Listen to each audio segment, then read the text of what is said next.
It's so flipping long. It's so long. Welcome to Keep It Fictional, a weekly podcast for book lovers by book lovers. Build your to-be-read list with Sadie, Liz, Virginia, Fiona, and Corrine from the Port Moody Public Library. Warning, this podcast contains strong opinions and may cause an increase in your library holds list. Hello, and welcome back to another episode of Keep It Fictional. I'm your host for today, Mark. I'm once again joined by my wonderful book friends, Gabriel, Virginia, and Corrine. So today, we've decided to challenge ourselves a little bit and read very long books only. So sort of by our definition of long book, we all had to read a book that was 400 pages at least or longer. And whether you want to call them big, thick, heavy, chonky, or some other adjective or name like Doorstoppers, long books can kind of be a beast of their own sometimes, whether it's because of the complexity of the plot, the number of characters, or narrative style. Long books have a bit of a reputation for not being only time-consuming, but also kind of difficult to read, which I think definitely is true at times with many of these books. And I guess if you need hundreds and hundreds of pages to say something that you're trying to say, then it kind of makes sense that you need like more in-depth kind of coverage than you would in an average book. Otherwise, it's like, why are you taking hundreds and hundreds of pages to say it? So without further ado, I think we'll get right into it now. And we'll start out with Gabriel. You know, doorstoppers are handy for a lot of things. They can keep things propped open, maybe prop up a table leg, good for putting on your bookshelf if you want to wow your guests. I think that's what this one, it could do any of those. It could also be improvised tool.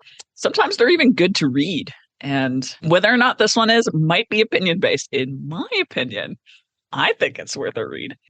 So, as Mark mentioned, sometimes it's hard to tell whether an author actually needed all of the pages to tell their story and whether the point is really obvious through those pages or whether maybe it gets a little lost. But, sometimes that's life. And I think this sort of meandering approach to almost indie movie levels of what are we talking about here might be appealing to some people, might be appealing to me. Sometimes it is. In this case, it is, but not always. And while we might have to do a check at the end to figure out who's talking about the longest book, I have a feeling I might be in the running, given just the sheer size of this one. So this book has far more than 400 pages and definitely didn't need more than half of those to tell the story. It is so long that it is fondly referred to by fans such as myself as the brick, because that's what it'll feel like when you're walking around with it. So Les Miserables, written by Victor Hugo, was published in 1862. The original French clocks in at 655,478 words. It's usually at least 1,200 pages, if not more, depending on your translation. The one that we have that I picked out of the library is 1,432 pages. So it's a little bit on the longer side as far as Les Mis translations go. And there are a variety of translations available. So if you are someone who is maybe very interested in the art of translation or interested in how things can move through both different eras, different ways of talking about language, Les Mis is actually a really good one because there is a lot of scholarship around what each of the translations is like. People have strong opinions about it. Some abridge the novel because, as mentioned, there's a lot of pages that really don't need to be there. So some do abridge the novel and some kind of leave it in its true form. So I'm personally not a fan of taking out sections, even if I don't think they were necessary. So I made sure to pick a non-abridged version. Many translations also actually edit out Victor Hugo's political opinions, depending on when they were translated, or even kind of change them altogether. So you kind of have to be careful. So the most common one to find is the Norman Denny translation, which is one that I'm not a fan of at all. So when you are considering picking out this book, I would encourage you to sort of research which translation you're going for. I like Feinstock and McAfee, I think is how I say their names, or Donaher, which are both more recent translations. This one, I think, was one of the first. So it's got some old language in it in terms of accessibility. Maybe it's not the most accessible novel, but it's worth it. I promise. If you are a fan at all of the story, even if you don't like the musical, it's actually quite It's similar, but it's actually quite a different feel. And so I would encourage you to consider it. So if you don't know Les Mis, what is it about? It's about many a thing. It's about too many things. But putting aside all the wide-ranging philosophy and politics that go into the story, which could be of interest, it's about a character named Jean Valjean. So Valjean is an escaped convict who is determined to change his life after meeting a bishop who shows him kindness despite his criminal past. In his journey towards living a better life, he adopts Cosette, a child who has suffered abuse at the hands of her foster family, while her mother suffers as sort of a single mother and sex worker in a world that values neither of these things. Valjean and Cosette are relentlessly pursued by the law, in particular Javert, a policeman who believes so strongly in the infallibility of the law that he is in denial that Valjean or anybody could truly change their ways. Alongside Valjean's story is the story of his adopted daughter Cosette and her lover Marius. So Marius is a law student who becomes friends with Parisian revolutionaries who are plotting to rise up against the government. He's not actually as politically engaged as the group of law student activists, and actually spends most of his time in a bit of a love triangle with Cosette and another character who's Cosette's ex-foster sister. This is one of those, all the characters are related in like at least 5 different ways, not by blood necessarily, but they all have very interconnected pasts. It's very like Paris is a small town when it comes to Les Mis, because everybody knows everybody. Everybody's got fingers in at least 3 different pies. I think this is really one of those ones where you could go into it with an interest for history or politics or kind of what Victor Hugo thought about the world at the time. Or if you're me, it's more about characters and character dynamics, because there are a lot of things that are really interesting. So as Javert closes in on his pursuit of Valjean, and Valjean reaches out to his daughter's suitor Marius, the two also get caught up in that brewing rebellion.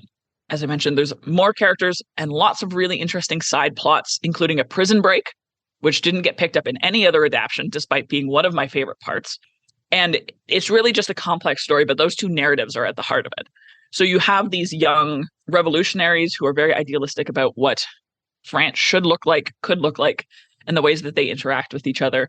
Again, they are law students. They're also charity workers. They're also cafe goers. So it's very fun to sort of read it and think about the fact that the stories that we tell sometimes, I mean, they look quite different, but there's some elements that are at the heart of it that I would almost recognize in like a YA novel now. But of course, not written at all in the same way. But then you also have this very kind of deep conversation about what repentance looks like, what justice looks like between Valjean and Javert. It's not quite a dichotomy, because as much as Javert represents the law, Valjean doesn't necessarily represent disorder or chaos. He just sort of represents maybe a more natural way of doing things. Of course, also should be mentioned, the title does like translate to the miserable. It is a very sad book. There's a lot of character death. Most people do not get out of this one unscathed, if alive. So just keep that in mind. But also, of course, spans many, many years. So some of these people just die from like natural causes. It's okay. There are a lot of characters, and you might not end up knowing all of them, but you'll probably have at least a few favorites. So, but fair warning, when you're reading this, Les Mis has something that is referred to as Victor Hugo's digressions. And these digressions are essays that Hugo goes on with fairly little relevance to the plot. Usually they have a socio-political or philosophical meaning. They're vaguely connected with the story's contents, but that connection is tenuous. They're interesting tangents on their own, but unfortunately, they can derail the story pretty hard, so you should be prepared for them if you want to embark on this journey. One digression is the story of the bishop that Valjean encounters, so sort of connected, right? You can explore religion in French society. Another's the Battle of Waterloo, so the effects of Napoleon Bonaparte on French history. But another is the geography of the Paris sewer system, which talks about the role of city planning and urbanism, serves as a metaphor for Paris more broadly. The role of waste, Valjean's own journey. You can make arguments for why these are important. I hated them, and I still love Les Mis. So there's an argument to be made either way.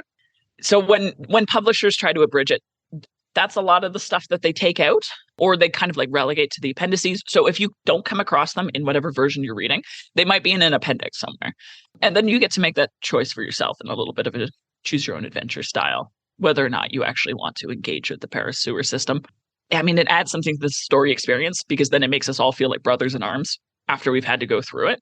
So if you'd like to be part of read the entire Les Mis and now has a right to be kind of angry at Victor Hugo, you could do that. You could join us. We could all do this together. If it sounds like the sort of story that you'd enjoy, but you can't get through all the pages, or you need something to kind of encourage you that this story is something that you're going to like, that's okay. There's obviously a musical. I think that's usually what people know Les Mis as. There's a movie. You could always sample the anime Shoujo Gazette. If that doesn't do it for you, you could play Arm Joe, the 1998 Les Mis fighting game, in which you can battle it out as Robojean, a character just named Judgment, or Pon-Pon, the stuffed rabbit. So if the story of Les Mis appeals to you, I would definitely check out one of these options, and then maybe try another one to really just diversify your idea of the characters.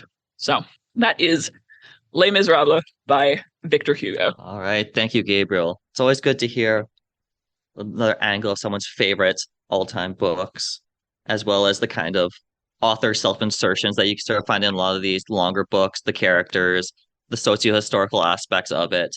Definitely very characteristic of a Doorstopper book, I think. So next, I think we're going to go to Virginia. I think I'm going to go with the Street Fighter fighting game option, Gabriel.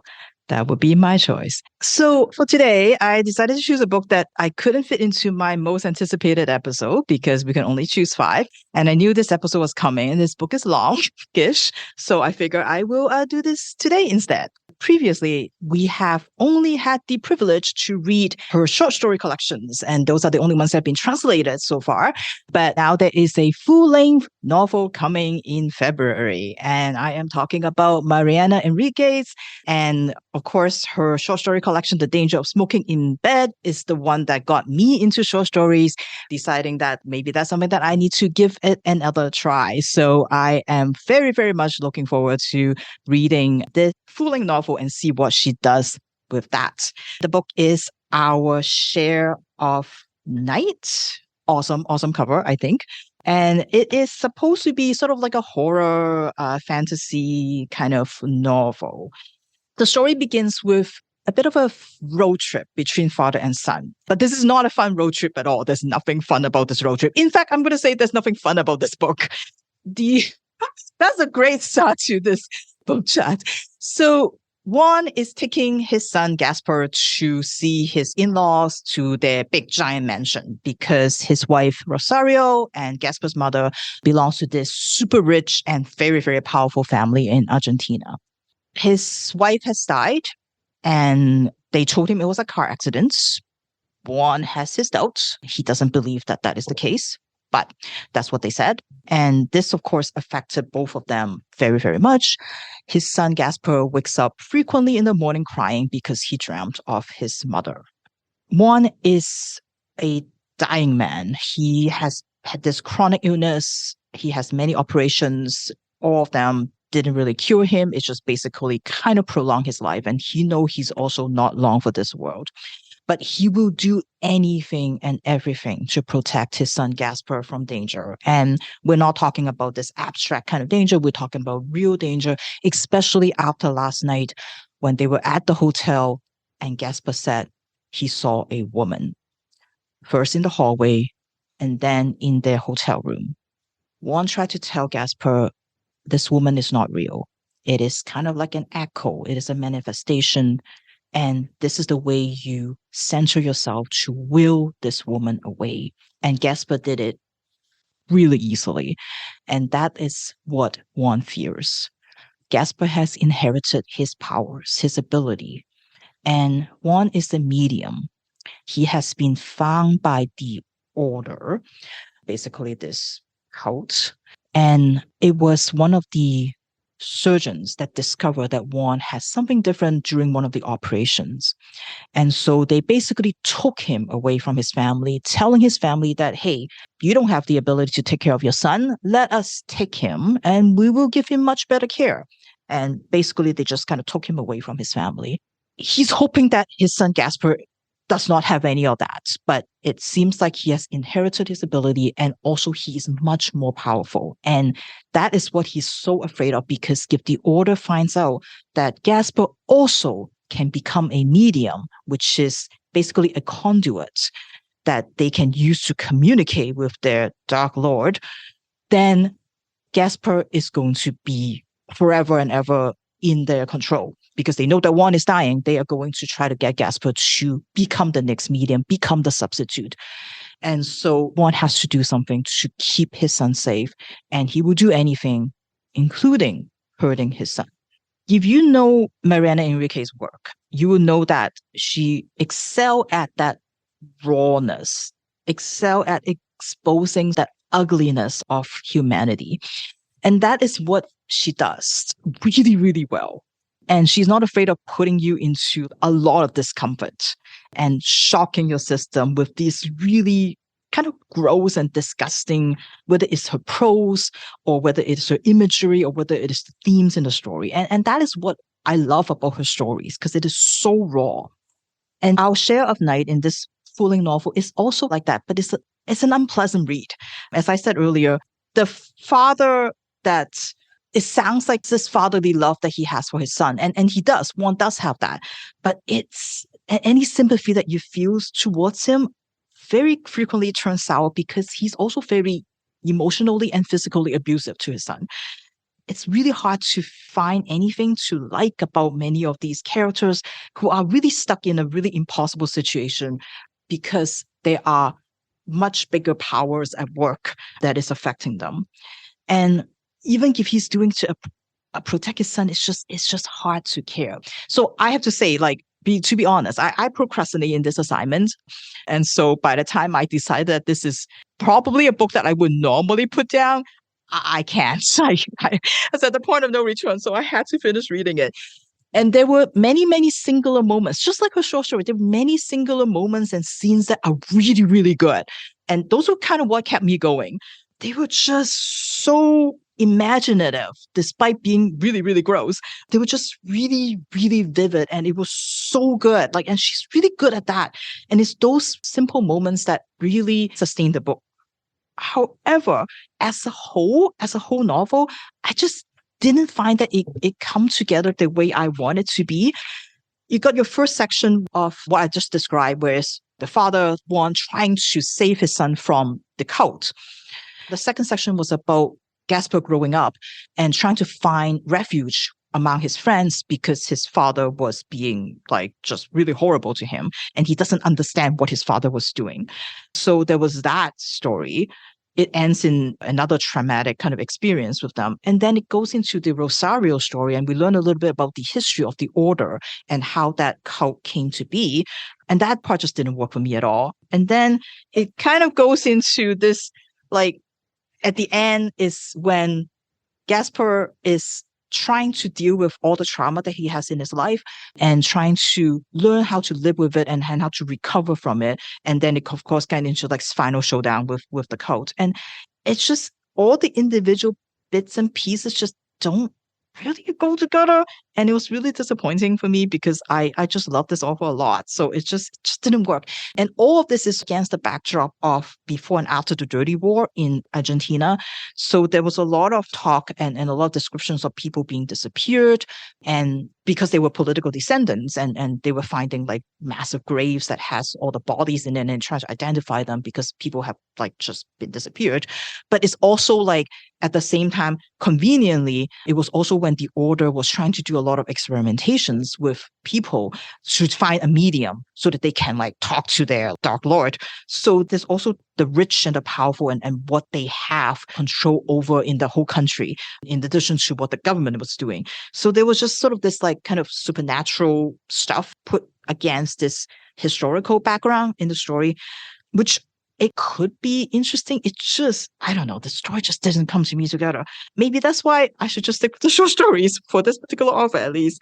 But who am I to say? Because New York Times love it. Kirkus Review loves it. We got a quote from Sophia Moreno Garcia, Paul Tremblay, Alan Moore, Kelly Lane, John Langan, all these giants in the horror genre. They all love this book. So clearly, I don't know what I'm talking about. It's coming out in February. So if you're looking for sort of a horror novel that is not by an American author, that you want to kind of look into what other parts of the world are doing with this genre, I think this is still like maybe something to give it a try. Clearly, it's not my thing. And just prepare that it's going to be a very unpleasant read, because just nothing heartwarming, nothing nice about it in some way. And I don't know, but there are just some scenes in there that are so well done that I think it will still stick with me forever. I know I'm going to read it anyway because I like the author, but it was just slightly disappointing. So this might be a Keep It Fictional first for me, that I'm actually suggesting a book that I have mixed feelings about, but maybe I just need to sit with it for a little bit because I just finished it this morning. Maybe I just haven't processed everything, and maybe I just don't recognize the brilliance of it. Anyway, it is Our Share of Night, and it is by Mariana Enriquez. Thank you, Virginia. Another interesting sort of punctuated episodes of pain, sadness, and trauma from both yourself and Gabriel so far. So there's a bit of an alignment between the two so far in that way, I think.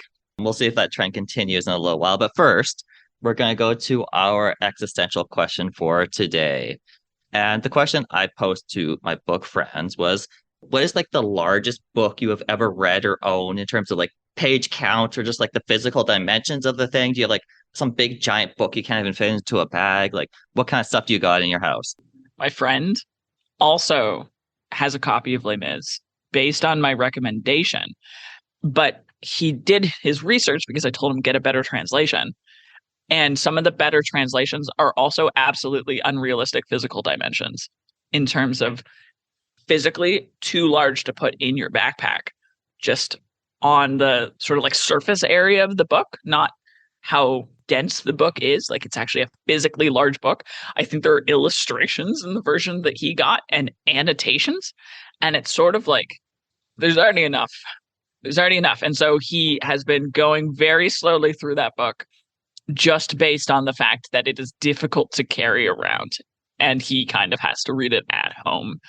Yeah. So Les Mis is the biggest book I've read. It's also just unwieldy as an item. Yeah, I think personally for mine, I actually went to the measurements to see how big it was. But there's this series of books by a nonfiction writer named Giorgio Agamben.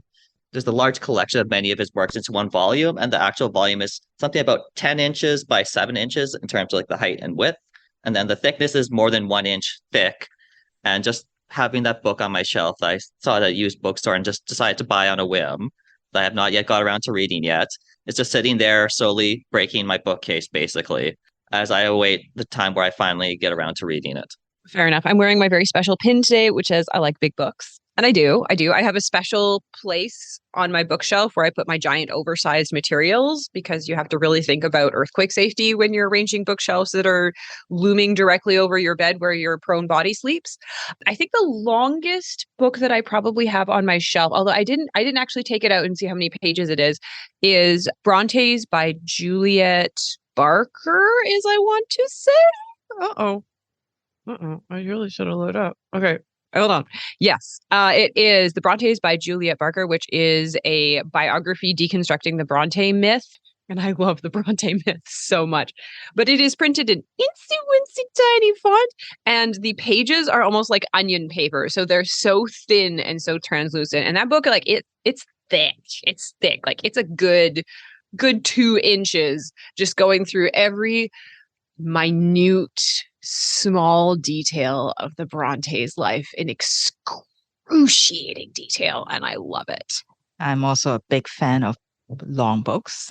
Length doesn't really matter to me. And we just reordered some copies for the library, and Leanne was just like, what are these things? How do you even read them? So the longest book I would say probably is the Stormlight Archive series by Brandon Sanderson. They ranges from 1,258 pages to 1,328, 1,243, and 1,296. So all over 1,000 pages. And together there's like 5,000 pages of goodness. And I really do think sometimes a long book, like even if it's long, does not mean that it takes long to read, because if you're a good writer and if there's a good book, a good story, it just flies by. Whereas a book could be 30 pages and it could be painful to read. So I think that's probably the longest in terms of size-wise. Is probably my complete Far Side collection that is in the collector's kind of thing. And then that thing is a brick. So I can throw that at people, I'm sure. I think one of the question Mark was about to ask was whether the books that we have can be used as weapon, and that one can definitely be a weapon. So There is a complete works of William Shakespeare that I have absolutely used as a weapon against people. I've also witnessed there's an all-in-one Death Note edition of all the different volumes, all in one giant volume that could also be very much used to smack someone. It's quite large. It's like like it's kind of the same dimensions, but it's just so thick. Like you have, I hate to say this in front of Virginia, but you have to crack the spine when you're reading because it's paperback.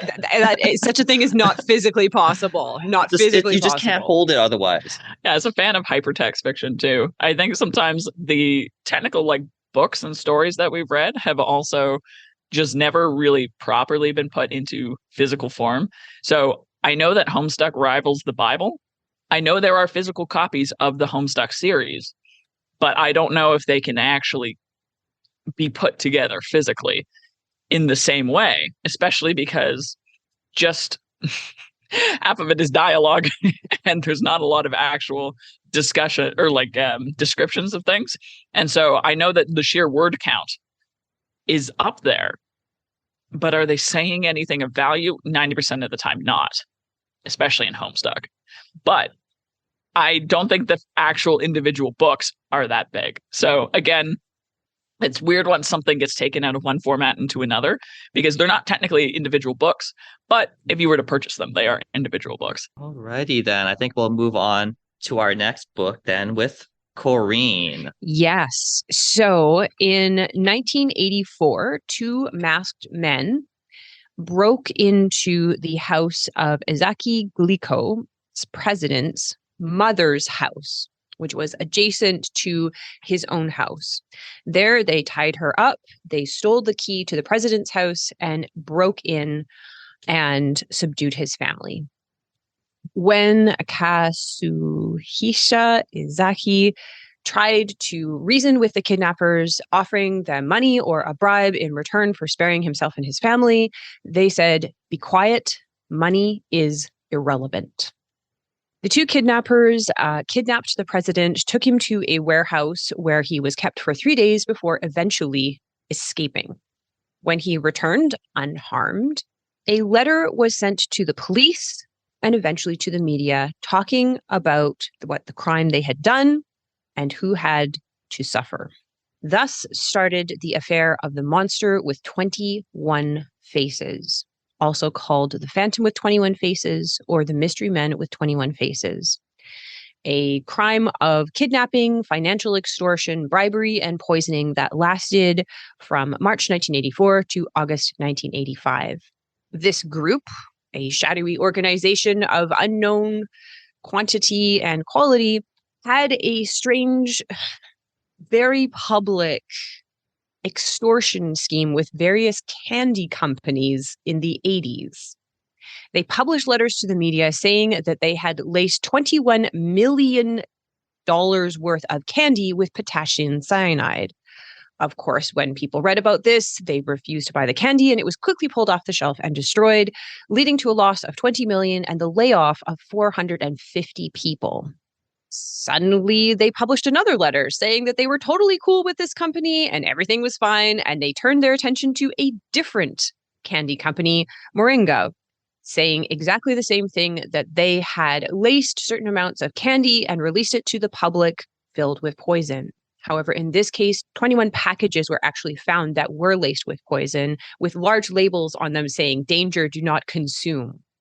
With the public uproar over this very fabulous case, the police superintendent in charge of the case committed suicide.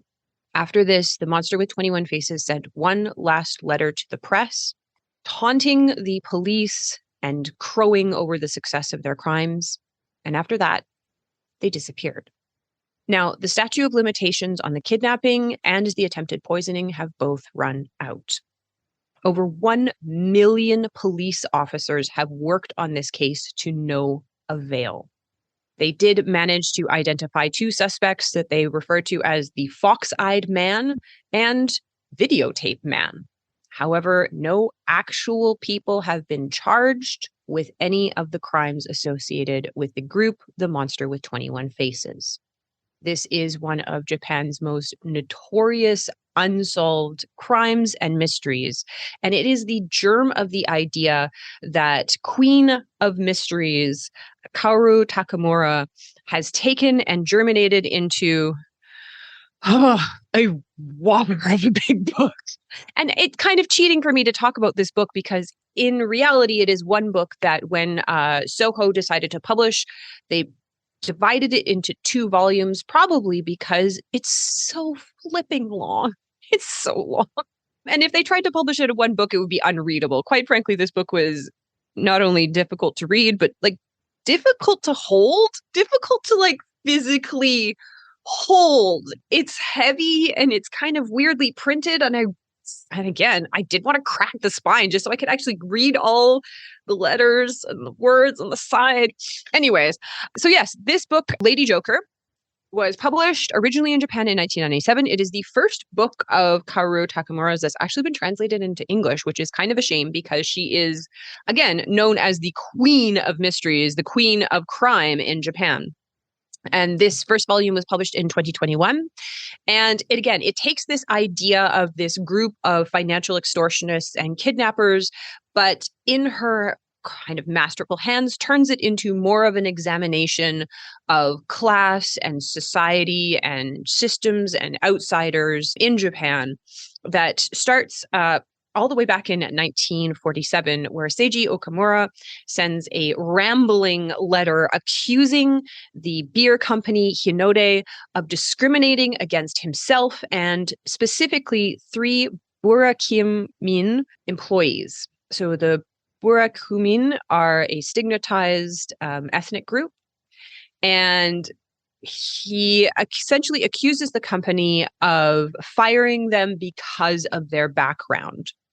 And this accusation, this letter kind of sits in their HR department like a ticking time bomb until 50 years it explodes. And in a way that no one saw coming. This letter, this accusation, this finger pointing of discrimination against this group eventually leads to a horrible death, a car accident, a kidnapping, and a scheme. Seizo Monoi, who is a pharmacist, is recently widowed, but not too sad about it, and has a daughter who he doesn't really care for, decides to dream up a scheme to make the company pay for their various ills. He is going to kidnap and blackmail the president and CEO of the Hinode Brewery Company for all that they are worth. To do this, he enlists his racetrack friends, which include a bitter, washed-up cop, a lathe operator who has recently suffered from a horrible injury, a nihilistic finance bro who is definitely my favorite, and a truck driver with a daughter who has a developmental disability named Lady, who becomes kind of like the team's raison d'etre and the titular Lady Joker. So this story bounces around between points of view, between the team, the cops, the reporters, the activists for the Burakumin, the criminal underground, right-wing nationalism, big government, financial extortion friends. John Powers in an NPR interview said this novel does for the beer industry what Moby Dick did for whaling. I don't know if that's a compliment or not.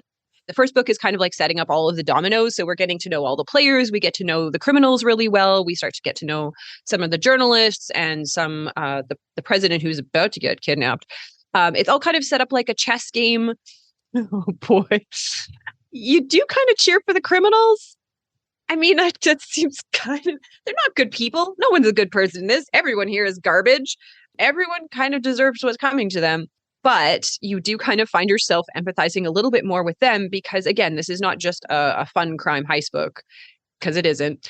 It is more of an examination of what does it take to exist in systems in contemporary Tokyo society, and what does it mean when you are outside of the system. So she's contrasting the life of like those tightly controlled systems of the police, of the government, of business, all those people who are able to play those roles, and then contrasting it with the criminals who despite themselves are outside of the system and unable to profit from the systems in place to help them because of things like being part of the Burakumin group. One of the characters is also from the Zainichi Korean group. Some of them have dealing with mental illness. Some of them are just laboring in the class and unable to raise themselves. Some of them have screechy daughters and a pharmacy that just doesn't ever take off. So it's about class, but then also about how everything is corrupt, so you can never get ahead. Oh, and it's so long. It's so long. It's so long.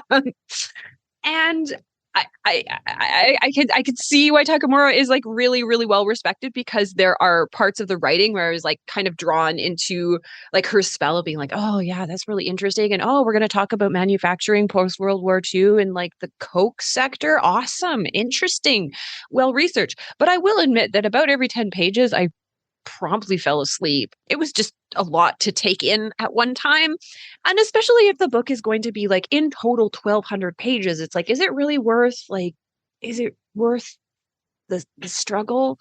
And I'm not sure. I'm not sure. I'm going to hedge my bets because I have volume 2 at home that I will probably read, if only to be fair to it. But if you're looking for something that you can read, yeah, there's something that you can read. I don't think this is it. However, if, like me, you suffer from insomnia, I cannot give you a better prescription. Lady Joker Volume 1. Thank you, Kareen. Much like in Gabriel's book, I feel like we're going to learn a lot about Japanese society in the 1980s if we read Lady Joker and the various social groups that play a role in public life, as well as their cat, dog, and some radical pharmacists at the same time. Okay, moving on from that. So today I will be talking about A Perfect Spy by John le Carré. Le Carré for me is one of my favorite authors. Back in the first episode of that I was on of Keep It Fictional, we were talking about our top 10 favorite books. I had le Carré's Bio Comes In From the Cold on my top 10 list that unfortunately did not get talked about in that episode. But as I've sort of gone back and forth, le Carré is, for me, it's hard to choose just one of his books that would be my favorite of his. In that case, I happen to pick A Spy Came In From the Cold. But I'd read A Perfect Spy once, about a decade or so ago. It was very much one of those books that does not immediately hit you in its full impact, I don't think. It's one of those books that just kind of sits with you in various regards. And because of that, I didn't want to put it on my top 10 list. But now that I have the opportunity to reread it for this podcast and to sort of hopefully instill a little bit of what this book is really about. So just a bit about le Carré, first as an author and person. He is a former employee of MI5 domestically in the UK before becoming a member of MI6 internationally, working as an officer in Germany during the Cold War of the late 1950s and early 1960s. He began his writing career while still active in the service, which led him to adopt the pen name John le Carré, whereas his real name is David Cornwell.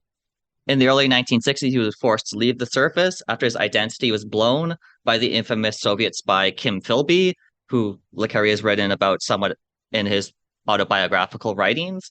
His fictional work draws from his insights from working in the spy and intelligence agencies, such as the sort of flawed or realistic aspects of his characters, the complexity of the plots involving many people and many organizations, departments, diplomats, and others, whom often have conflicting aims, as well as often uncertain or questionable motivations for what they're doing.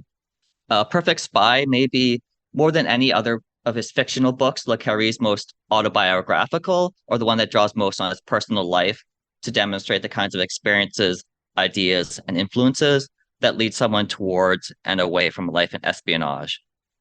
Le Carré passed away in December of 2020, so just over 2 years ago now.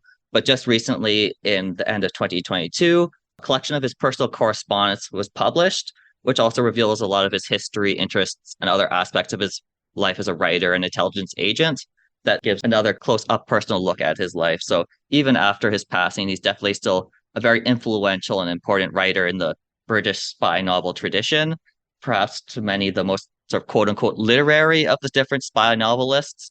So he definitely has like a somewhat different reputation from like the various Tom Clancy's and others in that sort of genre that somewhat get lumped into more mass popular fictions, quote unquote, depending on how you feel about those kinds of distinctions.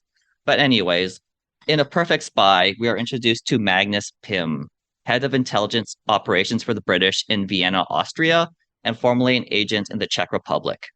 He now runs his own agents and is responsible for maintaining close ties to Britain's allied partner, the United States, and ensuring that the Brits stay in the Americans' good favor in the intelligence war, as this is still written in the early 1980s, so the Cold War is still going on at this time. Magnus is also married to his wife, Kate, who herself is a former member of the intelligence services, as well as their son, Tom. After the death of Magnus's father, Magnus is scheduled for some much-deserved time off. The only problem is, when he's due to return from the funeral services in England, Magnus never turns up. He essentially has disappeared into thin air with no one knowing where exactly he has gone to. Having utilized every trick he knows to throw off any traces of his movements, Magnus has returned to a secluded small town inn. We don't quite know sure where, but based on the description, probably a rural area somewhere in the United Kingdom. But as the readers were as in the dark as to where exactly Magnus is as everyone else. Here he stays with an old acquaintance, Miss Stubber, and her obstinate tortoiseshell cat, Toby. Miss Stubber and Pym seem to have known each other for many years, decades perhaps even, though Miss Stubber only knows Magnus as Mr. Canterbury. She even offhand remarks that to Toby that she knows so little about Magnus that he could even be the prime minister and they'd only know from watching the television. This immediately raises questions to the reader about how exactly Magnus has maintained this kind of secret hideaway that no one knows about, but yet still knows these people on kind of intimate level. He has this kind of second hidden aspect or persona that he's kept hidden from everyone else for so long. The purpose of Magnus's escape has been planned with the purpose of writing not quite a memoir of sorts, but more of a self-revealing or a self-confession of his deeds and crimes, his virtues and sins, as best as he can.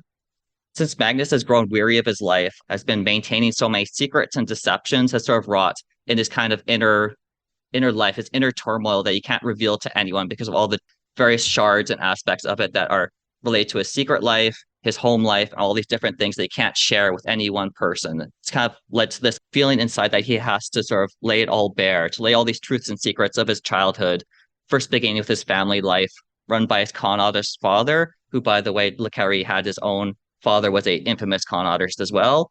His dedicated court of loyal followers, set of revolving women that discard as needed, to all sorts of schemes and stocks, real estate, and commodities that his father got up to in his childhood that sort of led to a very tumultuous kind of on and off, boom and bust kind of life. Within the story, I believe Pym's father, Rick, had somewhat around 800 shell companies that were used to try and for tax evasion, all these various other purposes that kind of instill in the young Magnus a sort of sense that what's true is not really actually true. There's all these deceptions and ways of getting around the truth to get at what you really want without having to tell the truth. You don't have to be who you appear to be, essentially. This is what he gets from his father for a long time before he escapes to a life in a boarding school with his sadistic schoolboy friends, as many of those boarding schools in England were at the time in the 1950s when he was at this school, to later in Switzerland where he began his own career of deception, fooling his own father into thinking he's studying law when actually he's just working as a waiter, doing whatever to try and get the hell away from him. It's at this boarding house in Switzerland that he also meets an enigmatic Austrian man named Axel, whom he sort of strikes up a special friendship with, but we don't really see how pivotal this relationship is with Axel until much later in the novel, what their actual nature of their friendship and relationship is. So we'll sort of get into that a little bit more later on, but I don't want to give away too much because Axel is actually a very important character. In this book, many of the important details are revealed very stepwise, very methodically in a careful fashion, because this is a 600-page book. This is a doorstopper novel, let's be honest here, that you're not going to get a whole whack of reveals all at once. I don't think any of our novels really had much of that today. Definitely very slow burn reveal of these kind of secrets, so I don't want to give away too much about this. So the time when Magnus is eventually recruited into the Foreign Service by Jack Brotherhood, a man who would initially inspire Magnus the kind of sense of duty and loyalty to his country and importance, but really later on he sort of becomes more off-putting, that starts to see the flaws in serving one's country in secret, the kinds of things that he's made to do essentially in the name of justice. But as Magnus sort of says in his reflections, that justice is only as good as their servants. And it becomes increasingly clear to Magnus that there are some very big flaws with the so-called servants of justice in England and abroad. This self-revealing of Magnus isn't just for himself, as his own desire to finally put into words his inner conflicts, self-deceptions, public deceptions, disappointments, resentments, and his desire to break the chain of bouncing from one chain of command to other, being his father, his schoolmasters, priests, or superiors like Jack Brotherhood, and so many others with their own sort of self-serving rules and dictates that he has to follow throughout his life. And Magnus sort of states at the outside of his writing that whoever Pym is to you, whoever you are or were, here is the last of many versions of the Pym you thought you knew. Address this towards a reading audience, as well as especially his son Tom, because he hopes in doing so he'll sort of impart to him about the line of men he comes from and the kind of inner and outer torment that's been wrought by this lies and deceptions of his life as a spy, the lies and deceptions of his father as a con artist, and to sort of instill in him that this is not the kind of life he wants for him. He wants him to kind of break this kind of intergenerational string of lying and deception and general like moral murkiness that comes from his family. Essentially, in this memoir writing, it sort of jumps back and forth in time from the present as he's sort of talking to Mrs. Dubber and other people to back in time through different periods of his life, as well as his own kind of running commentary on those events in his life. So definitely another kind of doorstopper trope of the author within the book who's also commenting on actions that happened in the past is kind of a very metafictional kind of aspect that pervades this book a lot, from the sort of self-autobiographical aspects of le Carré's life that are in it to these kinds of book within a book.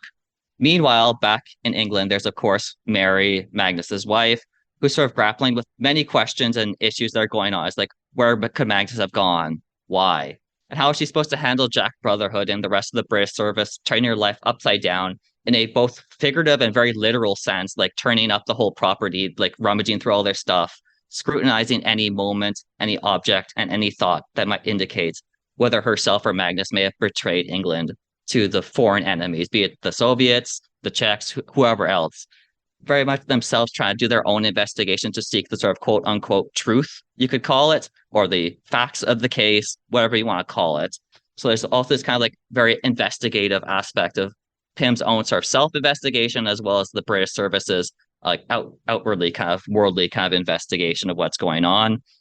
Mary is sort of left to deal with her own kinds of self-doubts and lack of understanding of how to comprehend the life she has lived with Magnus, how little they actually know of each other. That was both out of necessity in Magnus's work, but also what was sort of like a convenient kind of looking away of not actually sort of confronting or thinking about what their life together actually was like.